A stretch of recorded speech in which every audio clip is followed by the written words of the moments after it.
Makanya saya ulang lagi, ngomong sampai ngaji saya dan saya mau menjelaskan. Meskipun saya sendiri tidak paham, itu seperti itu tidak harus paham. Tapi kita tahu arah istimalnya.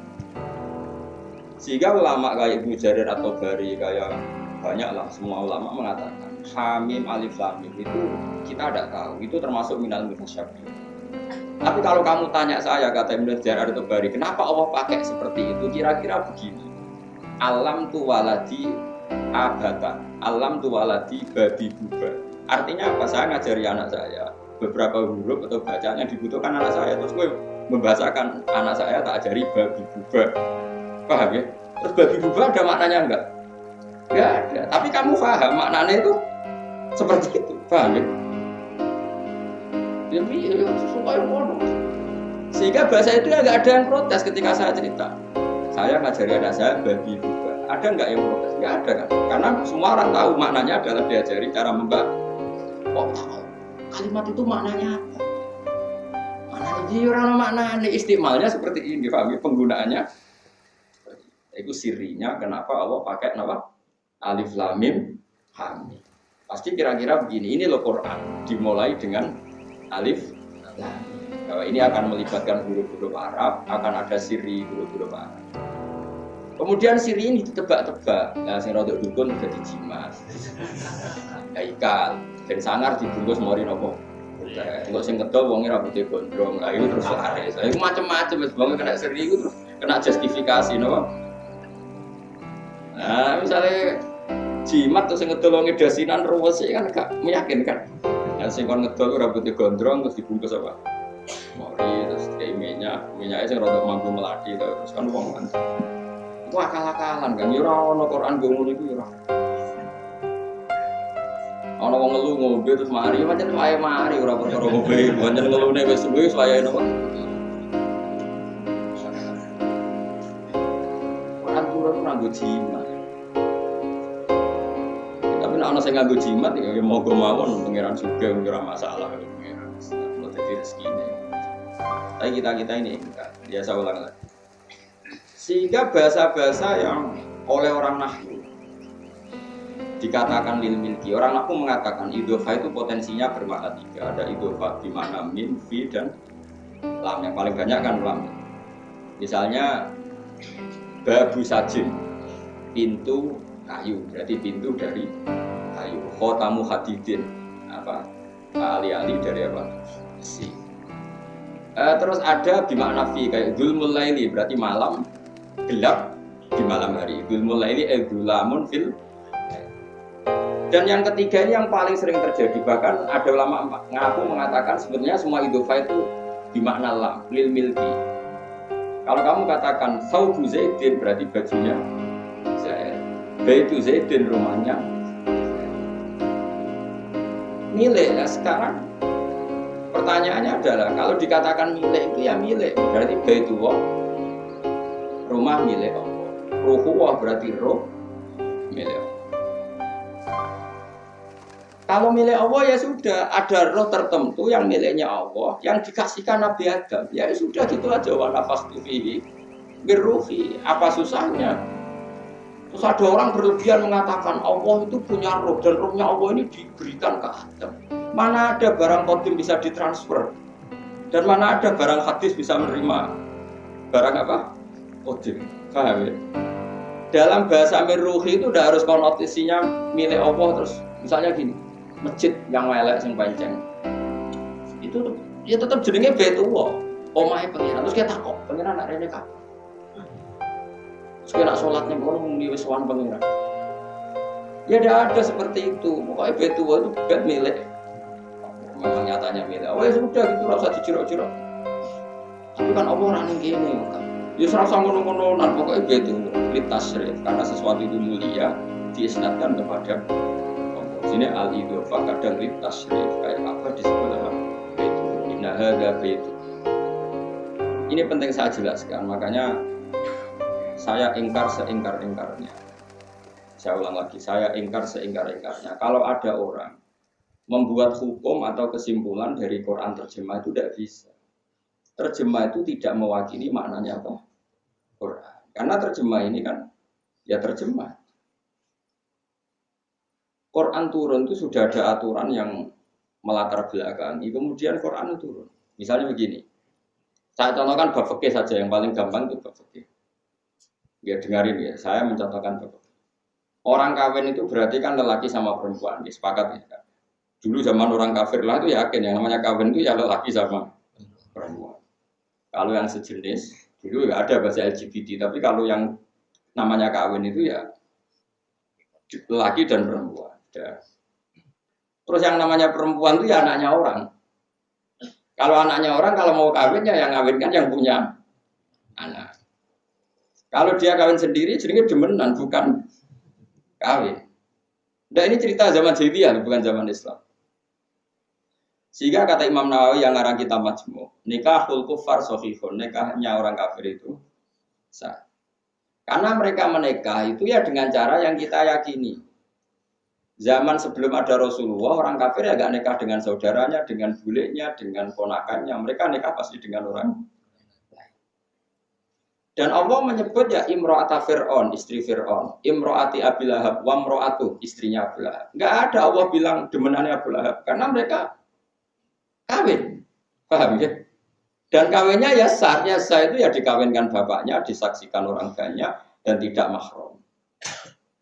Sehingga, saya ulang lagi, sehingga termasuk kebanggaan Rasulullah dan keluarga besar Quraisy adalah tarokus sifaha falam yusibhum aruhu min adami wa ila abihi wa ummihi. Allah membuat Muhammad ini spesial. Hafidhul ilahu karamatan li Muhammadin abahul amjada saunalis nihi tarokus sifaha falam yusibhum aruhu min adami wa ila abihi wa ummihi. Keluarga Muhammad itu keluarga yang terhormat. Mbah-mbahnya enggak ada yang zina. Kalau kumpul sama perempuan pasti lewat nikah. Itu min adami wa ila abi ummi mulai Nabi Adam sampai Said Abdul. Terus kamu ngomong gini, Islam datang buat aturan nikah. Sebelum Islam enggak ada nikah. Itu omongannya mubalek, enggak ada ulama ngomong seperti itu. Paham? Nikah itu syariat qadimah, syariat dulu nikah itu ada. Dan orang kafir pun menikahnya secara benar. Artinya kalau mereka salah, mereka pun mengatakan demenan. Dulu Mughirah itu demenan, ya orang bilang demenan yang Mughirah. Kalau yang istrinya ya istrinya Mughirah. Sehingga Allah menyebut wa mro'ata Fir'aun. Semua mengatakan istrinya Fir'aun, istrinya Abu, karena dinikah secara sah dan dengan cara yang sah. Kemudian kata Imam Nawawi, dan ini semua ulama mengatakan demikian. Enggak ngomong ini ya ulama. Nikahnya orang kafir itu kita sahkan meskipun dengan cara yang salah. Asal cara yang salah ini bukan dzatiyah dalam rukun nikah. Bisa kita benahi. Misalnya gini. Nikah itu pokoknya anggere wis lanang wedok ana bapake teko dangdutan. Terus ning kono wis ana nanggap ceki. Yo berarti wis nikah. Ya sah meskipun dengan cara seperti itu. Ya misalnya gini ya, ada orang kafir. Misalnya Abu Lahab atau Fir'aun nikah itu ukurannya anggere wong wedok teko, bapake teko. Ning kono ana dangdutan, ana nanggap apa wayang apa pokoknya ya seperti itu dikatakan nikah ya kita katakan itu selagi dalam nikah itu tidak terjadi dzatiyah yang tidak hilang setelah Islam kecuali terjadi dzatiyah yang Islam nggak mengesahkan misalnya ngawini ponakannya atau ngawini saudaranya atau ngawini buliknya ada dzatiyah yang menurut Islam nggak bisa diteruskan karena menikahi mahram kalau terjadi seperti itu nikah kita batal. Tapi kalau salahnya itu hanya karena tadi akadnya lewat cukup dengan dangdutan, akadnya cukup bapak kayak apa, buat badu bopo gak ada sewa hijab, kabul, ya sudah sah.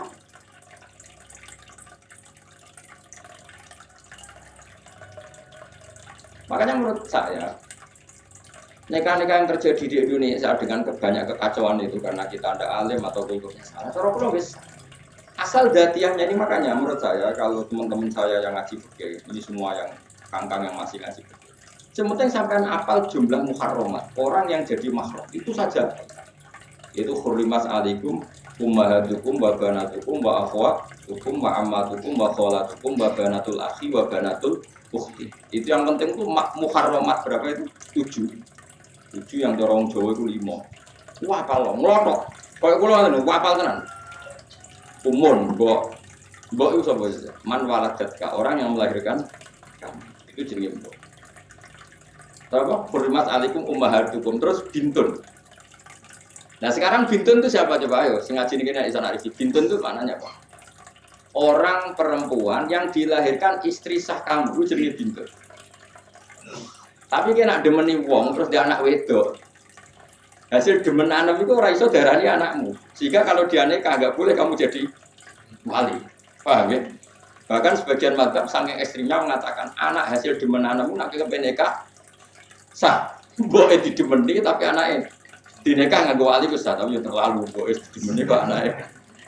Tapi karena apa? Karena nggak ada hubungan nasab sama sekali. Menurut syariat ini nggak ada hubungan nasab.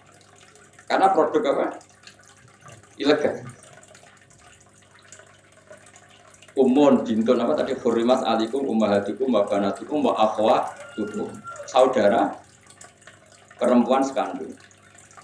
Terus wa ammatukum saudaranya bapak. Wa khalatukum saudaranya ibu. Berarti bule dari ibu. Terus wa banatul akhi anak perempuan dari saudara lelaki. Terus wa banatul akhi wa banatul ukhti.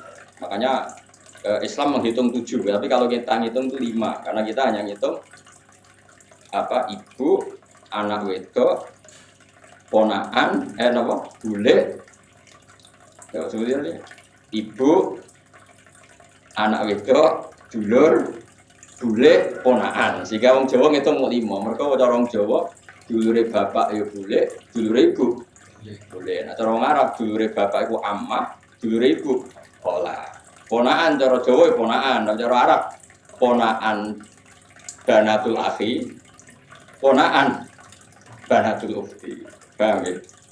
Ini penting kalau terang.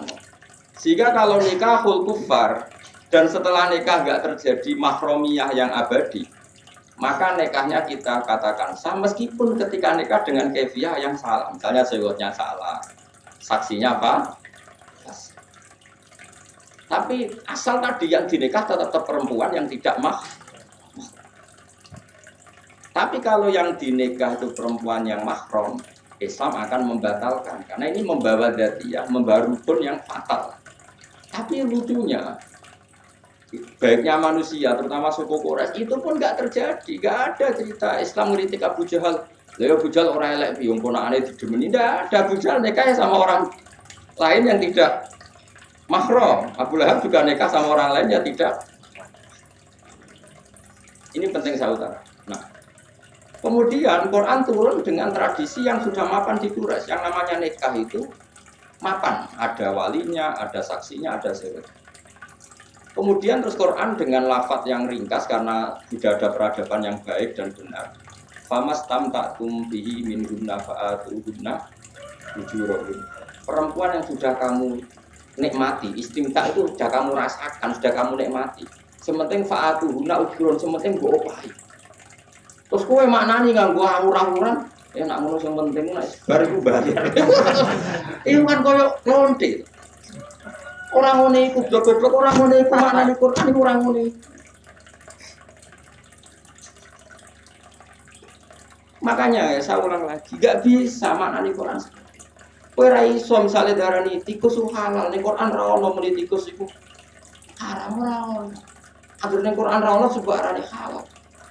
Ini Quran yo ora ono haramnya mangan racun, mangan kabel, mangan HP, yo ono. Buku pengiran pirsa wong mangan kabel lak sereten dhewe. Ukurannya tidak seperti itu, begini tak warai. Orang Arab itu sudah mapan dalam berperadaban. Lagi-lagi Quran turun sudah ada peradaban. Di antara peradaban terhormatnya suku Quraisy adalah mereka makan sesuatu itu yang baik, yang tidak punya efek negatif. Dan mereka mensifati nabinya yaitu nabi itu siapa? Nabi adalah alladzi terus nabi yu'min seperti wa yuhillu lahumut thayyibat wa yuharrimu 'alaihimul khaba'is. Nabi adalah orang yang menghalalkan sesuatu yang baik wa yuharrimu 'alaihimul khaba'is, mengharamkan sesuatu yang jorok, yang jijik. Jadi orang Arab akan tahu kalau kamu mengatakan yang enggak ada di Quran harami umbel ya kono tongseng. Umbel itu terus ngono apa? Tongseng. peletong, ya tidak ada. Sudah ada kaidah yang namanya Muhammad atau Rasulullah atau Nabi itu yang menghalalkan sesuatu yang bagus, yang mengharamkan sesuatu yang khobais. Khobais itu apa? Kata Imam Syafi'i, satu makanan sing orang Arab yang terhormat itu merasa jijik. Saya perlu nggak mengharapkan ke santri-santri saya dong, jogeman mangan udel, mangan tae, terus mangan. Kan darani kiai sarap, barang jelas kok diomongno kan mesti begitu. Jadi aku gak perlu ngarani dong, jogeman mangan cindil, ya ora mungkin. Wong wis ngerti ra usah diharamno, nek wong normal ya ora bakar mangan